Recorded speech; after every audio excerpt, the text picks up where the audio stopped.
figure out of the way? Nobody knows how to do a selfie. Alright, so today I've got to do this speech for my speech class, so I'm going to do it on the high shoulder ladder throw, otherwise known as sticking the ladder, and I'm going to contrast it with the traditional academy ladder throw. So when we go to Florida's fire academies, they teach us a certain Florida way to put the ladder up, and I'm going to demonstrate that in a minute, but there are a few problems with that ladder throw.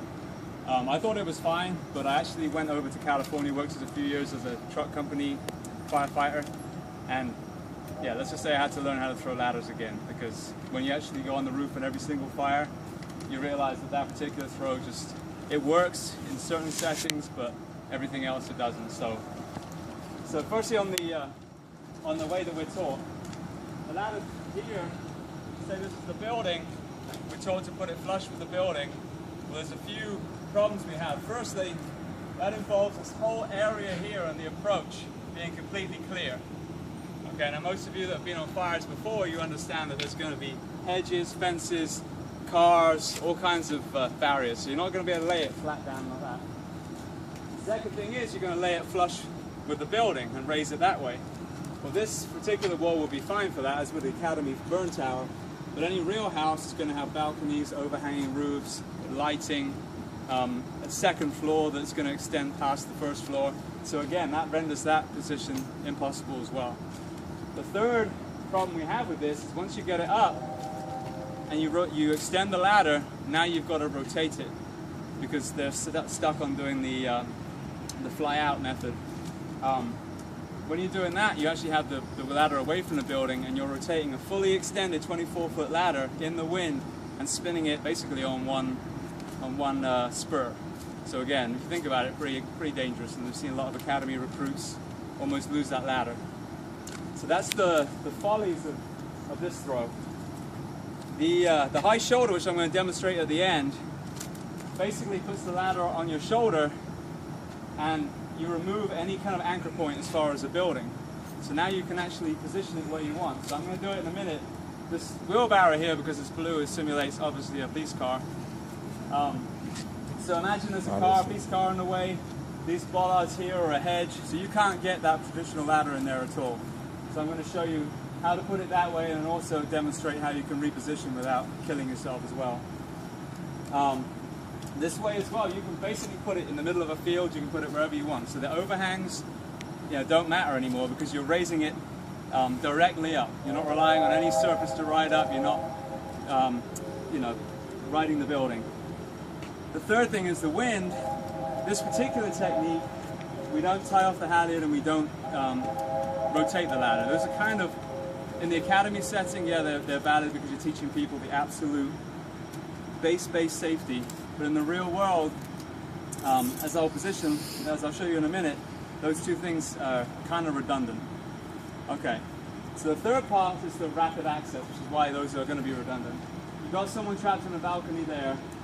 Firstly, you can't get the traditional ladder in that way, so you're going to have to do the high shoulder or two-person.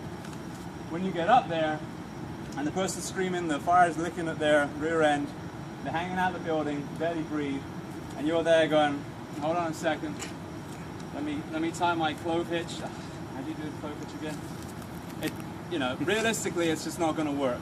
So, the ladders are designed to be climbed on both sides, so you don't have to actually rotate the ladder. You can climb it on the other way around. Secondly, on a two-section ladder, you can visualize the dogs. So the dog, you're looking at it, is hooked, it's locked. So tying off the halyard is redundant because the halyard, if you only go about 3 rungs up, you don't even have a halyard. So if you think of it that way, you can't tie off something that you don't have. And then rotating again, you eliminate the rotation, you can still get quick access to the patient, but also in a bailout, when you come down with the fly in, it's actually safer because you're not losing grip on the ladder. You stop halfway, reposition and do it again. Okay, so I'm going to demonstrate this throw very quickly.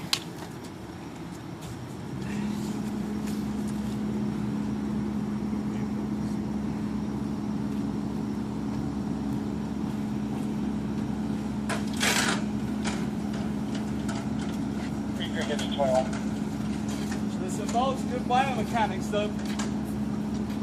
Get the ladder up on your shoulder, doing the same steps as any other throw. Coming around that car, away from that hedge, flipping down, putting that ladder exactly where you want it. Now it's already in the correct distance away from the car. Raising it the height you need. You see the dogs are locked. Anchoring it. Positioning so you have 4 points of contact. With someone above that ladder, you're ready to climb. You don't need to spin it around.